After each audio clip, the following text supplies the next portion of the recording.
नमस्कार, मैं हूं आपके साथ रोहित और आप देख रहे हैं एनएफ न्यूज। चुनाव आयोग ने झारखंड में चुनाव की तारीखों का ऐलान कर दिया है और इसके बाद अब सबकी नजरें झारखंड पर टिकी हुई हैं, क्योंकि पिछले 5 साल में बहुत उथल पुथल रही। जिस तरीके से जेएमएम की सरकार बनी और उस पर कई आरोप लगे और जो वादे हेमंत सोरेन ने किए थे 5 साल में, क्या वो पूरे कर पाए? जिसके बाद अब चुनाव को लेकर चर्चाएं हैं कि हेमंत सोरेन ने जो कुछ कहा था क्या उन्होंने वो किया है। इसी मुद्दे पर चर्चा करने के लिए मेरे साथ हिंदुस्तान के पूर्व संपादक चंदन मिश्रा जी हैं। सर, बहुत बहुत स्वागत है एनएफ न्यूज पर। और हमारे सहयोगी पंकज प्रसून जी हैं। पंकज जी, आपका भी बहुत बहुत स्वागत है। तो तमाम खबरें आप देखेंगे अभी, जैसे आप अभी दैनिक जागरण का स्क्रीनशॉट देख रहे हैं कि झारखंड में रोहिंग्या और बांग्लादेशी घुसपैठियों की समस्या बढ़ती जा रही है। ये आरोप लगे हेमंत सरकार पर कि वो घुसपैठियों को सहारा दे रहे हैं। ऐसे ही तमाम हेडलाइंस और हैं कि मुद्दों से भटको मत हेमंत, और मुद्दों पर आकर अटको, मुद्दों पर बात करो। जो मुद्दे उठाए गए थे 5 साल पहले, जो वादे किए थे, उनमें कितने वादे पूरे किए, अब ये जवाब जनता चाह रही है। इसीलिए हम कह रहे हैं कि 5 साल में हेमंत सोरेन ने कितने वादे पूरे किए।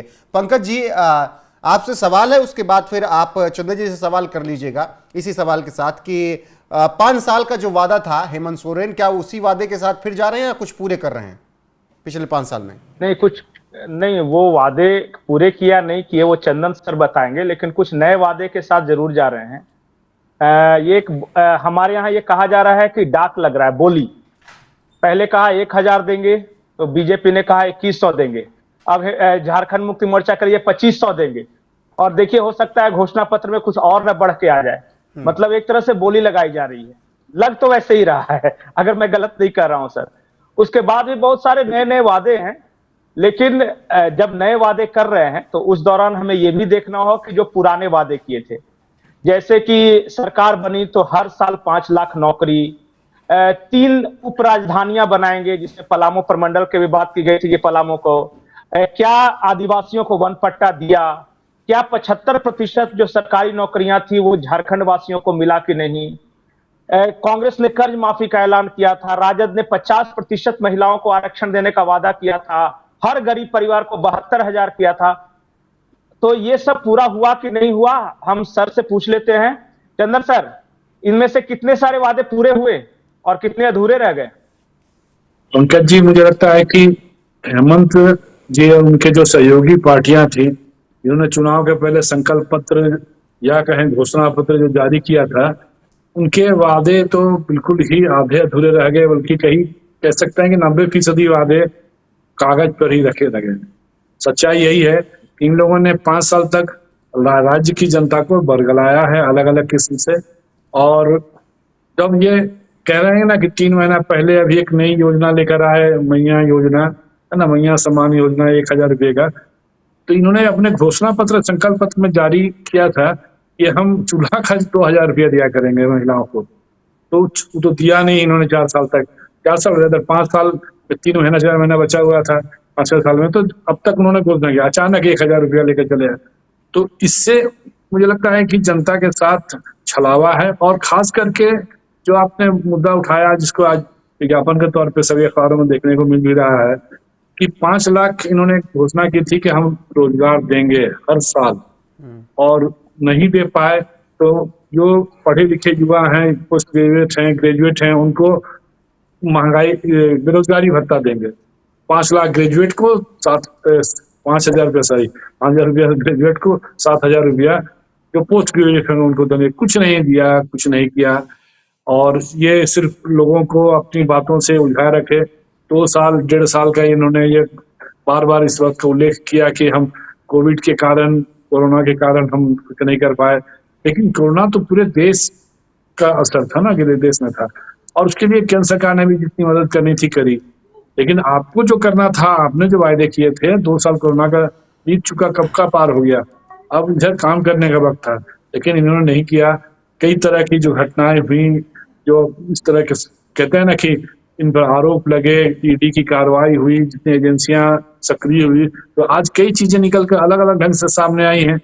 और अभी भी हम लगातार ईडी की कार्रवाई चल ही रही है। तो इसको इन लोग की राजनीतिक कार्रवाई कहते हैं, लेकिन सच्चाई ये है कि जब आप गड़बड़ी करते हैं तभी कोई भी एजेंसी आपके पास जाती है, उसको मिलता भी है प्रमाण पे। जब आलमगीर आलम जी के यहाँ छापा पड़ा उनके कर्मचारी के यहाँ, तो नगद रोकड़ मिले वहां से, ढेर के ढेर रखे हुए थे। तो ऐसा नहीं था कि वो ईडी ने 33 ऐसे करोड़ आदमी रुपया। जाके जी। तो इतनी बड़ी राशि अगर सिर्फ एक कर्मचारी के पास हो, तो मंत्री और जो अधिकारी हैं उनके पास कितने पैसे होंगे, इसका अनुमान सिर्फ लगाया जा सकता है। इसलिए पंकज जी, मुझे लगता है कि इन्होंने 5 साल तक ऐसा कुछ नहीं किया जो उल्लेखनीय हो, यादगार हो। अपने मियाँ मिट्ठू बनना है तो ठीक है, अपनी ये पीठ थपथपा सकते हैं खुद भी, लेकिन मुझे लगता है कि आम जनता से पूछा जाए, जितनी परीक्षाएं हुई भर्ती की, उन परीक्षाओं में पेपर लीक हुए, अनियमितताएं हुई, उसको लेकर जितने उम्मीदवार हैं, युवा हैं, सड़कों पर उतरे। आज भी एक परीक्षा हुई थी महीना दिन पहले, उसका भी मामला अभी सड़क पे ही लगे जूझ रहे हैं। उसकी जांच कमेटी बैठाई गई। अब जांच कमेटी बैठाइए या ना बैठाइए, कोई मतलब नहीं है, अब तो चुनाव की घोषणा हो गई। तो इसलिए इन्होंने, अगर आप देखें लबुलुआब यही है कि इन 5 वर्षों का कार्यकाल इनका हेमंत सोरेन जी का रहा, यह कार्यकाल लोक लुभावन योजना देने के लिए से शुरू हुआ और अंत में टाई फेस हो गया। तो अब आप जो भी किया आपने, जनता उसकी गवाह है। जनता बताएगी आपको कि हाँ आपने क्या दिया। ये कोई कहने सुनने वाली बात है नहीं। युवा भी बताएंगे कि उनको रोजगार नहीं मिला, उनको नौकरियां नहीं मिली, तो बेरोजगारी भत्ता तो मिला ही होगा। ऐसा कुछ नहीं है जी। ओके जी। एक चीज और चर्चा हो रही है झारखंड में कि हेमंत सोरेन के आसपास कैसे लोग हैं। जैसे आपने मंत्री की बात शुरू कर दी, तो आलमगीर आलम आज जेल में हैं। दूसरे मंत्री हैं जो मिथिलेश ठाकुर, उनके करीबियों के यहाँ कल ही छापेमारी हुई है। तीसरे मंत्री हैं स्वास्थ्य मंत्री बन्ना गुप्ता, तो उन्हें लेके कई तरह के सवाल है। लोग ये भी सवाल कर रहे हैं कि ऐसे तो आदिवासी मूलवासी की बात करते हैं, पर हेमंत सोरेन के आसपास कितने आदिवासी मूलवासी है। मंत्रियों का परफॉर्मेंस कैसा रहा सर इनका, ओवरऑल देखेंगे तो? हाँ पंकज जी, मुझे लगता है कि आपने कई सही सवाल उठाया है। अब इनके अगर मंत्रियों के कामकाज का एनालिसिस कीजिए, तो हर मंत्री इनका बिल्कुल अपने आप में एकदम तुर्रम खा निकला है ना। बोलने के लिए उनको कह दीजिए तो इतनी बातें कह जाएंगे, इतनी बातें, इतनी घोषणाएं, ये किया वो कर देंगे, ऐसा करेंगे। इनके हैं स्वास्थ्य मंत्री, तो जमशेदपुर से आते हैं। स्वास्थ्य मंत्री 5 साल में इतने विवाद में रहे, इतने आरोप लगे, और खास करके उनके बगल के जो विधायक, निर्दलीय विधायक, भाजपा के पूर्व विधायक और पूर्व मंत्री रहे सरजू राय जी ने प्रमाण के साथ विधानसभा में पेश किया। कई ऐसी बातें रखी जिसको अगर इस पे जांच कर लेते, मुख्यमंत्री जांच करवा लेते, तो बन्ना गुप्ता को अब कुर्सी में नजर नहीं आते। लेकिन अब देखिए, यहाँ चूंकि हमारे कोतवाल अगर शहर के मेरे ही रिश्तेदार हों, तो हमें क्या फर्क पड़ता है। वही वाला होता है, मुख्यमंत्री जब उनके प्रिय हैं, वो मुख्यमंत्री के प्रिय हैं, तो उनका क्या बिगड़ेगा। तो इसलिए इन लोगों ने किया कुछ नहीं है। आज स्वास्थ्य व्यवस्था पूरे राज्य में बेहाल है, और आप देख लें कि कोविड काल में अगर केंद्र सरकार का सहयोग नहीं रहता, तो ये भले अपनी जितना ढोल पीटना है पीट लें, लोगों को बचाया, लेकिन केंद्र सरकार ने सही मायने में कहिए तो जितना ताबड़तोड़ कार्रवाई की और जितने राज्य सरकारों को मदद की, मुझे नहीं लगता है कि राज्य सरकार अपने भरोसे ये लोग कर पाती। दूसरी बात है कि उसके बाद भी अवसर मिलता, आप रिम्स को बेहतर नहीं कर पाए, रिम्स की स्थिति सुधार नहीं पाए, जो इस क्षेत्र का, इस राज्य का ही नहीं, पूर्वी क्षेत्र का सबसे बड़ा एक स्वास्थ्य केंद्र है, स्वास्थ्य का, जहाँ दूसरे राज्यों से भी लोग आते हैं। ये हमारा मेडिकल कॉलेज है। रघुवर सरकार के समय में जितने मेडिकल कॉलेज खुले, आज उनकी दशा जाके देख लीजिए। तो ये स्वास्थ्य मंत्री का तो हाल बेहाल है। इन्होंने जो बेहाल किया है यहाँ के स्वास्थ्य व्यवस्था का, वो भगवान मालिक है।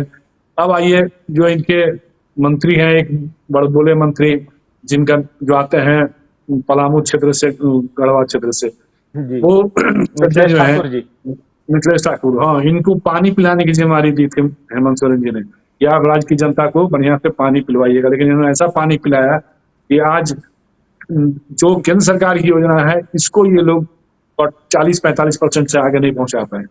तो हम कह रहे हैं कि जब आपको अवसर मिला एक विभाग देखना था, आप जनता की जो समस्याएं हैं उसे दूर नहीं कर पाए, और एक से एक बड़ी बड़ी बातें। अगर ये इनको सामने मीडिया पड़ जाए, मीडिया पर्सन सामने दिखाई पड़ जाए, तो लगेगा पहाड़ तोड़ कर रख देंगे। तो इन्होंने पहाड़ तोड़ा है का जनता त्रस्त है। उसके अलावे बाकी मंत्रियों का भी अगर गिनाने लगे, तो मुझे लगता है कि कोई मंत्री ऐसे नहीं है जिनकी छाप छोड़ी जाए। कुछ मंत्रियों को तो बदल भी दिया इन्होंने। कृषि मंत्री थे बादल जी, उनको बदल के अभी मैडम को लाया गया है। इन्होंने क्या किया, कितने किसानों के लाभ के लिए योजनाएं लागू की हैं। 3 साल तक लगातार झारखंड सूखा झेला है और एक भी मदद सूखा के दृष्टिकोण से किसानों को नहीं मिली है। सिर्फ रिपोर्ट अखबारों में आई, हम लोग ने भी देखा कि जब हम अखबार में थे तो मैंने कई रिपोर्ट ऐसी छापी कि लगा कि कल परसों सरकार इनको मदद करेगी, कुछ नहीं, सिर्फ हवाई बातें रही। इसलिए न किसानों के उत्थान के लिए इनको कोई मदद मिली, न उनकी स्थिति सुधारने के लिए, और न कोई नई योजना चालू की जिससे किसानों की स्थिति सुधरी। इसलिए सर स्वास्थ्य हो, शिक्षा हो, शिक्षा की तो बात ही मत पूछिए। पंकज जी, ये बस बताना जरूरी है, जगन्नाथ महतो जी जब तक थे तो थोड़ा बहुत वो रगड़ खर्च करके बेचारे शिक्षा विभाग को अपना आगे बढ़ा रहे थे, लेकिन उनके निधन के बाद, दुखद निधन के बाद से शिक्षा विभाग तो एकदम बिल्कुल कहते हैं ना, बिना गार्जियन का हो गया। इधर से मारिए तो उधर जाए, उधर से मारिए तो इधर वाली स्थिति हो गई। तो सारी व्यवस्था मैंने एकदम बिल्कुल अस्त व्यस्त करके रख दिया। और आज सच्चाई में कहिए, अगर हर विभाग का एनालिसिस किया जाए, अब तो एनालिसिस नहीं हो पाता है ईमानदारी से। जो मीडिया पर्सन हैं, जो अखबार वाले हैं, बढ़िया से उसका विश्लेषण नहीं करते, नहीं तो इसी विभाग में कोई उल्लेखनीय काम नहीं हो पाया जिससे राज्य की जनता को कोई लाभ मिला। जी पंकज जी पंकज जी, एक और सर जो बड़ा इनका स्ट्रेंथ अपना बताते हैं वो है विक्टिम कार्ड और आदिवासी। ये बार बार कहते हैं कि हम आदिवासी हैं इसलिए हमको तय किया। ये विक्टिम कार्ड खेलते हैं आदिवासी के दृष्टिकोण से। जब ये करप्शन के मामले में जेल में गए तो तभी यही कहा। इनकी पत्नी भी घर से बाहर निकल के आई और बोली कि देखिए हाय ये आदिवासी हैं इसलिए इनको तंग किया। ये चलता है क्या? मतलब कि यहाँ के लोग काम देखेंगे या इनका विक्टिमहुड देखेंगे कि हम आदिवासी हैं इसलिए हमको तंग किया? भाई, आप आदिवासी हैं तो उसके लिए दूसरा कहाँ कौन कह रहा है? आपके सामने भी तो जो लोग नेता राजनीति में हैं वो भी आदिवासी हैं और वो भी मुख्यमंत्री रह चुके हैं। 2 पूर्व मुख्यमंत्री आपके इनके सामने खड़े हैं और उन्होंने भी काम किया राज्य में। वो आदिवासी नहीं है क्या? इनको आदिवासी का मुहर अलग से लगा हुआ है क्या? ऐसा थोड़ी है कि आप आदिवासी हैं और बाकी जो दूसरी पार्टी के, इनके विपक्ष के जो पार्टी है, सबसे बड़ी पार्टी, उसके नेता लोग आदिवासी है, उसमें आदिवासियों का चेहरा नहीं है। इसलिए ये सब विक्टिम कार्ड खेलना बंद करें। अब ये सहानुभूति बटोरने के जो प्रयास है ये खत्म हो चुकी है कहानी इनकी, है ना। आप आदिवासी हैं, तो आपको लाइसेंस तो नहीं मिल गया कि आप गड़बड़ी कीजिए, आप अराजकता फैलाइए, आप अच्छा काम नहीं कीजिए। आपको जनता ने चुना कि राज्य के जनता का लाभ मिले, जनता को मिले। आप आदिवासियों के लिए क्या किया? आज अगर सही माने कहा जाए तो जिस क्षेत्र से चुनकर आते हैं श्रीमान हेमंत सोरेन जी, उस क्षेत्र की चर्चा कर लीजिए, देख लीजिए, पूरा डेमोग्राफी बदल गई। आज ये मामला सिर्फ political party Bharatiya Janata party नहीं उठा रही है, हाईकोर्ट में यह मामला गया है PIL के तहत में, और हाईकोर्ट ने उन इलाकों के अधिकारियों से, जिला अधिकारियों से पूछा है बुला के कि साहब आप सही रिपोर्ट दो। ये अधिकारी सरकार के डर की वजह से सही रिपोर्ट नहीं पेश कर पा रहे थे। और हकीकत यही है कि वहां पे जो बांग्लादेशी घुसपैठिए हैं उन आके कब्जा किए हुए पूरे इलाके में। आदिवासियों की संख्या लगातार घटी है और उसके बाद बोलते हैं हम अपने आदिवासियों के लिए किया ये तो बता दीजिए। कितनी घटनाएं ऐसी हुई जिसमें आदिवासी लड़कियां, उनकी जान गई, उनके साथ इज्जत के साथ खिलवाड़ हो रहा है। आज भी लोग कब्जा करके बैठे हुए हैं पूरे के पूरा इलाके, इसलिए वो कुछ नहीं करेंगे कि वो आपके वोट बैंक है। तो ऐसा नहीं होना चाहिए। हम कह रहे हैं कि आप न्यायपरक अगर शासन चलाते और लोगों को सही न्याय देते तो आदिवासी का भेदभाव मिट जाता। लेकिन आप आदिवासी हैं तो आपको लाइसेंस मिल गया है कि सब कुछ गड़बड़ी करें और आपको कोई कुछ ना कहे। एजेंसियां कुछ नहीं कार्रवाई, एजेंसियों ने कार्रवाई की है तो उनके पास प्रमाण है तब कार्रवाई किया। और ऐसे अभी भी हेमंत सोरेन जी बेल आउट हुए हैं, वो हाईकोर्ट ने उनको बरी नहीं कर दिया है कि वो आरोप जितने हैं उनको बरी हो गए उससे। इसलिए इन सब चीजों से अब दूर हटके जनता को उन्हें बताना पड़ेगा इस चुनाव में 1 महीने के अंदर कि आपने साहब 5 साल में क्या दिया लोगों को। आप आरोप लगाते रहते हैं प्रतिपक्ष पर, भारतीय जनता पार्टी पर, केंद्र सरकार पर आरोप लगाया कि इतना पैसा नहीं दिया। तो आपको जो पैसा दिया उसका यूटिलाइजेशन आपने क्या किया? आपको तो केंद्र की केंद्रीय योजनाओं के पैसे मिले बड़े, हर साल आपको GST का फंड मिलता है। हम कह रहे हैं कि आप की अकाउंटेबिलिटी होनी चाहिए ना कि आपने क्या दिया जवाब। इसलिए मुझे लगता है कि ये सब विक्टिम कार्ड खेलना आप बंद करेंगे और जनता को इनको बताना चाहिए साफ साफ कि साहब हमने ये काम किया है, इसे आगे आने वाले कई पीढ़ियों को लाभ होगा। आपने ना स्थानीय नीति दिलाने में सफलता पाई, जबकि आपने पिछली सरकार का स्थानीय नीति खारिज कर दिया। ठीक है, आप 32 का खतियान के आधार पर स्थानीय नीति दिलाना चाह रहे थे, कहाँ दिला पाए? सिर्फ आपके नारे रह गए, आपने कोई नियोजन नीति नहीं बनाई। आप बोल रहे हैं कि हमने जो है पिछड़ों को अधिक आरक्षण देने का एक वादा किया था, वो पूरा कहाँ किया आपने? ओबीसी आरक्षण कोई पे भी चीज कुछ तो नहीं, बिल्कुल बिल्कुल नहीं किया आपने। तो सिर्फ आप आरोप लगा के अपनी जो कमियां हैं उसको नहीं छिपा सकते। जनता जवाब चाहती है, जनता को चाहिए जवाब। आप 1,000 रुपया दे के मैया योजना के तहत चाहेंगे कि आप लोगों को लुभा लें, तो इससे क्या हो जाएगा? आप महिला आयोग का गठन नहीं किया, 5 साल रह गए, महिलाओं को न्याय कहां से दिला पाएंगे आप? कितने मामले पेंडिंग हैं, आज महिलाएं न्याय के लिए भटक रही हैं, है ना? मानवाधिकार आयोग का आपने गठन नहीं किया, कोई मैंने वहां पे कौन जाए, कैसे न्याय मिले किसी को? तो इन सब चीजों को आपने ध्यान नहीं दिया। सूचना आयोग का गठन नहीं किया आपने, सूचना आयोग जो कहते हैं डिफंक्ट पड़ा हुआ है। तो इन सब चीजों को आपको देखना चाहिए था, आपने किया बिल्कुल क्या? तो ये भी तो आखिर जनता के हित के लिए बनाए जाते हैं ये संवैधानिक संस्थाएं जितनी हैं, तो इसके बारे में कौन जवाब देगा? सिर्फ बिल्कुल। वैसे ही आयोगों का गठन किया, वैसे ही कमेटियों का गठन किया आपने। 24 घंटे के अंदर कांग्रेस के प्रदेश अध्यक्ष आपने कोऑर्डिनेशन कमेटी में बना दिया सदस्य, क्योंकि उससे आपको लाभ हानि है। तो ऐसे तो नहीं चलेगा ना।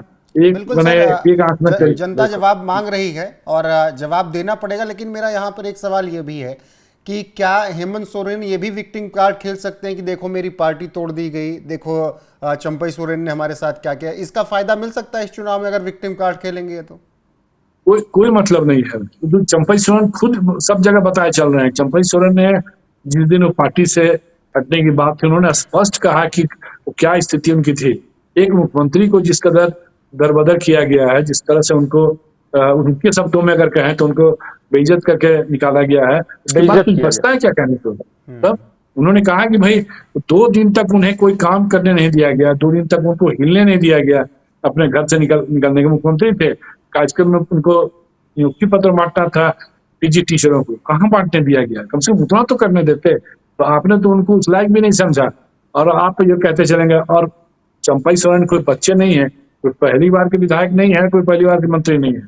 वह एक अनुभवी नेता है। कोई अनुभवी नेता जो शिबू सोरेन जी जैसे समकक्ष उनके साथ काम किया हो, वो अगर पार्टी से अलग हो रहा है तो इसमें तो उनको खुद की चिंता करनी होगी कि आज चंपई सोरेन किस हालत में पार्टी छोड़ कर गए होंगे। ऐसा थोड़ी है कि उनको पकड़ कर ले गया, बच्चे तो है नहीं वो। पंकज जी। रोहित जी। मैं सर चूंकि मर्यादा के कारण बहुत सारी बातें नहीं बोल पा रहे हैं। जिस दिन हेमंत सोरेन जेल से निकले ना, उसी दिन से उस राज्य के जो मुख्यमंत्री चंपई सोरेन जिन्हें बनाया था, उन्हें एक तरह से हाउस अरेस्ट कर लिया और इन लोग बाहर नहीं निकलने दे रहे थे। और हटाया कैसे? ये झारखंड मुक्ति मोर्चा के विधायकों की बैठक हो रही थी, तो एक विधायक ने खड़े होकर कहा कि आपको इस्तीफा देना होगा। उन्होंने कहा ठीक है, मैं इस्तीफा दे दूंगा, जो आदरणीय गुरु जी हैं उन्हें सौंप दूंगा और हेमंत जी को सौंप दूंगा। तो वो छोटे से विधायक ने चंपई सोरेन जैसे सीनियर ने विधायक को क्या बोला पता है? कि आपकी औकात थी मुख्यमंत्री बनने की, बना दिया, यही बहुत बड़ी बात है। और ये सारे विधायकों के साथ बताइए, चंपई सोरेन ने एक बैठक में बिल्कुल उस बेइज्जती को लेकर उन्होंने जिक्र भी किया था और उस बेइज्जती का उन्होंने सार्वजनिक तौर पर जिस तरीके से संदर्शन में बताया कि जिक्र किया कि भाई बताइए किसी सीनियर नेता को जी किसी सीनियर नेता को सारे विधायकों के सामने बैठा कर कहिएगा कि आपकी औकात नहीं थी, मुख्यमंत्री बनने लायक बना ही दिया, वो बहुत बड़ी बात है। और हाउस अरेस्ट कर लीजिएगा, निकलने नहीं दीजिएगा, तो बताइए वो बेचारा करेगा तो क्या करेगा? बिल्कुल सही बात है। आत्मसम्मान के साथ खिलवाड़ हुआ उनका, वो चीज को कहीं ना कहीं तो आप उनको चोट पहुंचाए, उनके आत्मसम्मान पर ठेस पहुंची, तब तो वो पार्टी से अलग होने का इतना बड़ा फैसला लिया। नहीं तो कोई इस उम्र में आकर इतने लंबे समय तक संगठन में रह के कोई हटना नहीं चाहता। ठीक है, आपने मुख्यमंत्री बना दिया, तो मुख्यमंत्री बनाया तो कोई ऐसा नहीं था कि एहसान किया, आपको जरूरत थी उनको, आपके पास निर्विवाद नेता थे, उनका चेहरा था, आपने उनको बना दिया। लेकिन आप निकालने का ये तरीका भी नहीं है कि आप उनको बेइज्जत करके निकालिए, तो वो तो असर पड़ता ही है। और कोई व्यक्ति अपनी जो जमीर है उसको गिरवी रख के, उसको बेच कर राजनीति नहीं कर सकता, और ये उनके साथ हुआ है। इस चीज का उन्होंने उल्लेख किया है। तो इन सारी चीजों को तो इसका असर जनता भी जानती है। आप जनता को कुटला नहीं सकते, जनता को बरगला नहीं सकते हैं। आप कितना विक्टिम कार्ड खेलिएगा, पार्टी तोड़ दिया, पार्टी टूट क्या गया, आपने तो खुद उनको बेइज्जत करके निकाला। तो इसकी जो जवाबदेही है पार्टी जहामुमों के ऊपर है। और आज अगर शिबू सोरेन जी इस स्थिति में होते कि वो कंट्रोल कर पाते पार्टी को, तो मुझे नहीं लगता कि ये नौबत आते। लेकिन जो स्थिति है उन्होंने कह ही दिया। पार्टी के कई नेता भी, सीनियर नेता जी रोहित अंदर से कस फंसा रहे हैं सीनियर नेता जी मैं ये कह रहा हूं कि सारे सीनियर नेता, लॉबिन हेम्ब्रम वो भी पार्टी से नाराज होकर पार्टी छोड़ गए, चंपई सोरेन वो भी पार्टी से नाराज होकर पार्टी छोड़ गए। कोई भी ऐसा सीनियर नेता नहीं बचा है जो कि गुरुजी के जमाने का यानी शिबू सोरेन के जमाने का है जो कि अभी कंफर्टेबल फील कर रहा है। ठीक, किसी भी नेता से आप पूछ लीजिए। बिल्कुल पंकज जी, और वो फूट दिखी, उस फूट का जिक्र भी चंपई सोरेन ने किया। बाकी जो 5 साल में वादे किए थे 5 साल के लिए हेमंत सोरेन ने, वो वादे कितने पूरे किए कितने नहीं किए, उसी पर हम लोग चर्चा कर रहे थे। और इसीलिए हम कह रहे हैं कि क्या खटाखट के भरोसे चुनाव जीतने की तैयारी में है। और अब उन्हें याद दिलाया जा रहा है कि आपने जो 300 से ज़्यादा वादे सरकार बनने के बाद किया था 5 साल, उन वादों को कितना आपने पूरा किया। अब गेंद जनता के पाले में है, क्योंकि 13 और 20 नवंबर को 2 चरणों में झारखंड में चुनाव होंगे। 23 नवंबर को नतीजे आएंगे। तो अब जनता क्या कुछ फैसला करती है, इसके लिए इंतजार थोड़ा सा करना होगा, महीने 1.5 महीने तक का। बाकी 23 नवंबर को पता ही हो जाएगा कि झारखंड में कौन सा दौर आने वाला है। तो चंदन मिश्रा सर, पंकज प्रसून जी, आपका जुड़ने के लिए इस चर्चा में बहुत बहुत शुक्रिया। अब आप दर्शकों की बारी है वीडियो को शेयर करने की, लाइक करने की, कमेंट करके अपनी राय जरूर दीजिएगा और बने रहिएगा हमारे साथ। नमस्कार।